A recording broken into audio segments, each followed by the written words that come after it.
Hey Panthers, this video is for students who missed Tuesday or for some reason didn't get their notes. So here we go, Act 1 Prologue. It should already be written in your notebook. If you don't want to copy it down with me, if you want to fast forward on this video because you already have it all filled out, then fast forward to when I'm finished and I start making annotations. But if you want to hear the whole process, stay with me. If you have a question about something I'm talking about, send me an email. Okay, here we go. 2 households.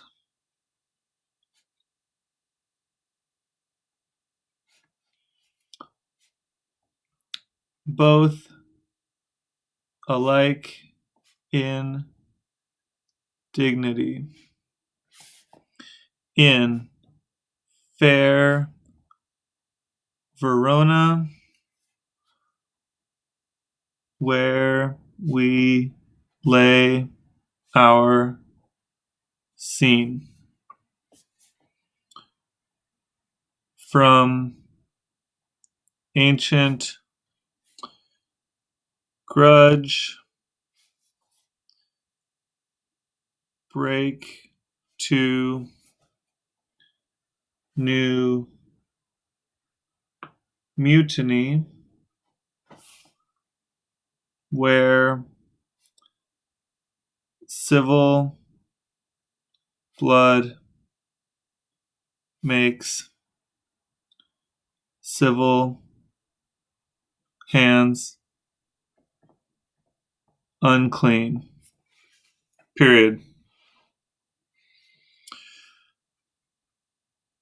From forth the fatal loins of these 2 foes, a pair of star-crossed lovers take their life,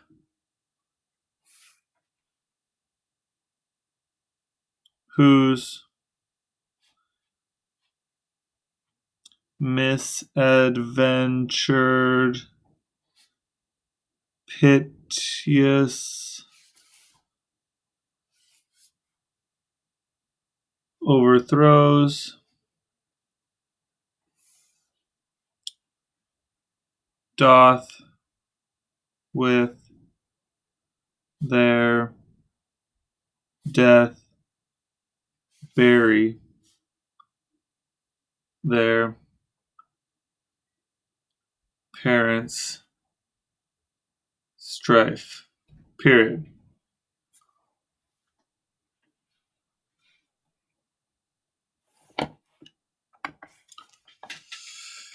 Line 9. The fearful passage of their death marked love and the continuance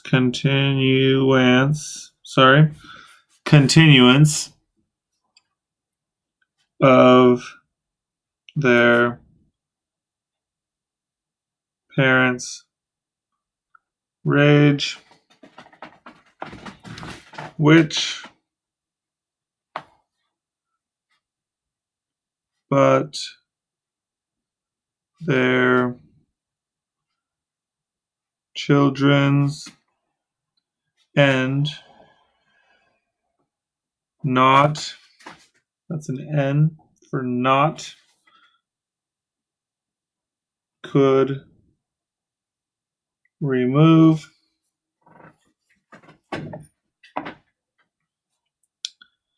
is now the 2 hours traffic of our stage.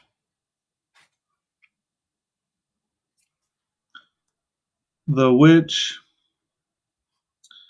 if you with patient ears attend,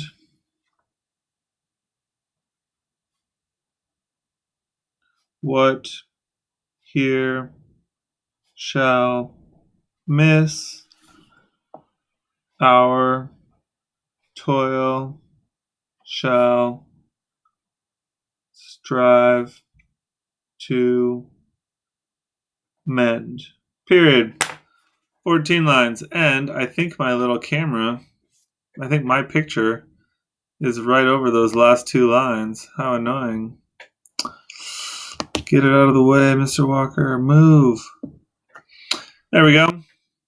The which if you with patient ears attend, what here shall miss, our toil shall strive to mend. That's a V, that's an R. Strive to mend. Okay. If that's all you needed, that's what you got. If you're wondering what's going on here, well now, hold on, here we go. 2 households. Households means families. I would pause and get a second color that you can annotate with. Annotating is when we mark up a text to show all the things that are important and interesting. 2 households, 2 families, both alike. They're both similar in dignity. And dignity here means power, wealth, social status, or class. Social status or class, okay? And when Shakespeare uses the word fair, he means lovely or beautiful. Think mirror, mirror on the wall, who's the fairest of them all? The most fair. Not have anything to do with the Puyallup or scones. This has to do with being lovely and beautiful. Verona is a city in Italy. It is a real city. You can go there.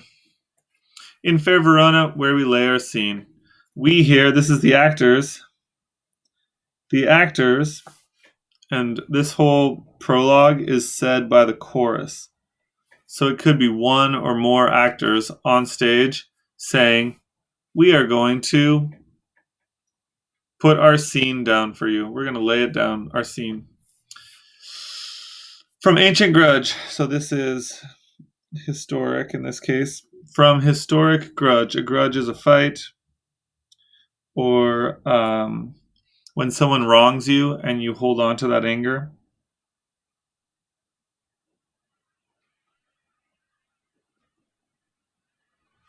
Holding on to anger. From ancient grudge, break or jump to new, jump to a present, and a mutiny is an uprising. Or when soldiers don't listen to their commander, or sailors on a ship overthrow the captain, that is an uprising. Mutiny, where civil blood makes civil hands unclean. Civil can mean urban or in a city. So we have blood in the city that makes, and civil also means respectable or normally like appropriate or following the rules. Blood in the city makes normally civil, law abiding. Hands unclean. So people whose hands are normally clean are going to get their hands dirty, and that means death and murder.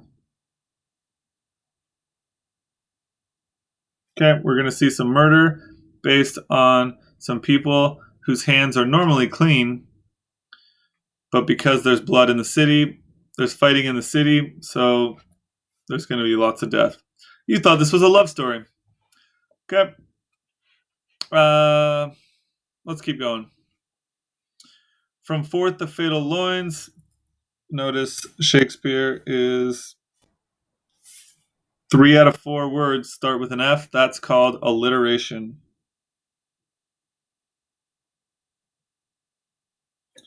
Alliteration. And forth means out of. From out of the fatal loins. Well, if you have a person, especially, a good example is like pictures of prehistoric or early human-like and early humans. They are wearing a loincloth, which is something that covers up the middle parts of you, like a swimsuit bottom. From out of the fatal loins of these two foes. The foes are the enemy families. That's an N. Enemy families. From out of the swimsuit bottoms of these two enemy families, a pair of star-crossed lovers take their life. Take their life, that's a reference to suicide. Isn't it romantic that Shakespeare just said they had one life? These lovers, this is our Romeo and Juliet. Yay, Romeo and Juliet. We finally get to meet them in line 6. We spent the first 5 lines talking about the families that hate each other. Finally meet Romeo and Juliet, and they are star-crossed, which means that they are doomed or fated to take their own life. And it is a series of unfortunate events. It's like a Lemony Snicket book.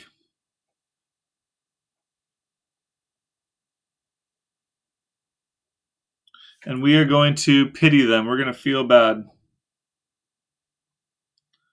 Series of unfortunate events. We're going to feel bad, and it's going to overthrow their plans. And they're going to, doth means do or does, do with their death, bury their parents' strife. So bury here has 2 meanings. You're dead and buried, your life is over. But here, with their death, Romeo and Juliet's death, ends the parents' fight. Okay, now is as good a time as any to talk about the defining feature of this prologue. Da da da da da da da da da da. There are 10 syllables. I just marked them. 1, 2, 3, 4, 5, 6, 7, 8, 9, 10. There are 10 syllables in every line. And if you're like, no, Mr. Walker, you're wrong. Whose misadventured piteous overthrows. I'm right. You just have to say piteous as a 2-syllable word. Piteous. And then it's 10. They're all 10. That's part of what makes, Shakespeare's prologues fit what is called sonnet form. So prologue and sonnet. Prologue and sonnet form, they both are 14 lines, 10 syllables per line.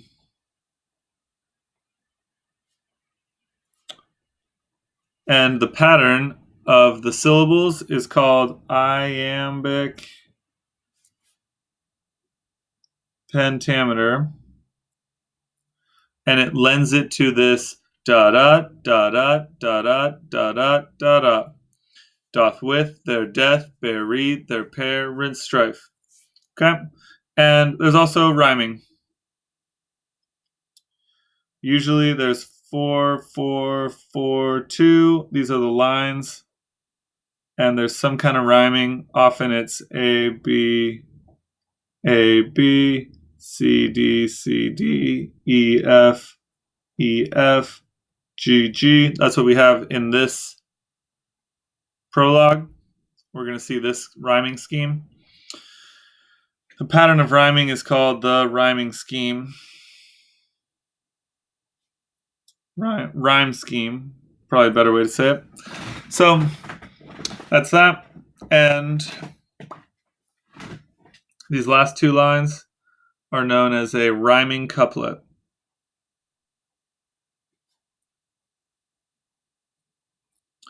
Okay. We've marked the syllables. We can go through and mark the rhyming. Dignity, that's an A. Scene, that's B. And these letters that I'm putting here, these letters go to the last sound on the line. Dignity, E. Dignity, E. A. Een, B. Mutiny, E. E. Dignity, E. E. It's the same sound. A is the first line. If the next line is different sound, it gets the next letter in the alphabet. Whenever we have a sound that is repeated, it gets the same letter. So een, we're repeating a sound, so it's letter B. And then down here, foes does not rhyme with E or een, it's O's. So that's C. Life, D. Overthrows, O's, C. And strife is D. Hopefully you're getting that, how we mark the rhyme scheme. Gonna go fast over here. This is Shakespeare's worst rhyme of, we have 10 syllables again. This is E, and then rage, F, and then remove is supposed to rhyme with love. Good luck. But that is a rhyme. In Shakespeare's day, they would have made it rhyme. So either we say love and remove, or luve and remove. Say what you will. Age, and attend, mend. These are the rhyming couplet here, the last two lines. Okay. And in this case, these 6 lines here are one big sentence. And these 3 lines repeat lines 5 through 8.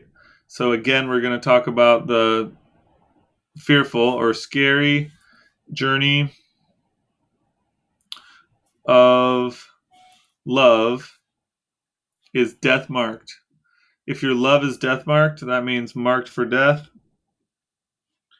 I want you to read Shakespeare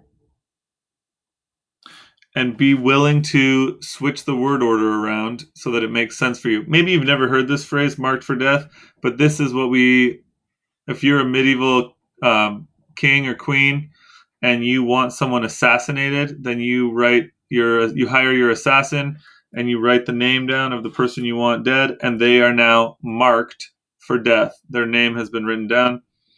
It's like an old-fashioned thing, but Shakespeare plays are old-fashioned, so you should know about it. Mixing the word order up is what Shakespeare does so that he can make these rhymes happen. It should say, the fearful passage of their love, which is death marked, but instead it doesn't. And the continuance of their parents' rage. Syllable check here. And the continuance of their parents' rage. Got to squish a 4-syllable word down to 3. But this just means their parents' anger is continuing. Pretty easy. Which but their children's end not could remove. Not, this is an old-fashioned word for nothing or 0. The children's end, the children's death. Nothing is going to stop the parents' rage except for the children's death. And now the actors break the 4th wall. They are saying, hey, this is our stage. We are going to go back and forth for 2 hours. That's 2 hours traffic, 2 hours of back and forth on the stage to tell you this whole story. The which if you with patient ears attend. So this is a perfect example of Shakespeare messing up the word order. Attend should be at the beginning. If you attend with patient ears, then what you miss, our toil shall strive to mend. Work is another word for toil. Mend means fix. So, what they're saying in the final 3 lines, we, the actors, are going to go back and forth on this stage for 2 hours. And if you are patient and you pay attention with your ears, what you missed here in the prologue, we will work to fix. Strive means try. We will try to fix it so you understand the whole story. And that's the prologue. It's like a little preview or a little trailer, a little movie trailer. Panthers, I hope that if you are wondering what's going on or thinking about this, I put a whole bunch of strategies into the Google Classroom for you to memorize. One of the best things to do is use the syllable count and go line by line. Just say it to yourself. To house holds both alike in dignity. Again, say it. To house holds both alike in dignity. Maybe clapping helps for you. And then cover it up and say it. To house holds both alike in dignity. You try it. Ready, go. Okay. And then add the next line. And if you can't do it, go back, look at it, and then cover it up and try again. And then add the next line. In fair Verona, where we lay our scene. Say it a few times. Ready, go.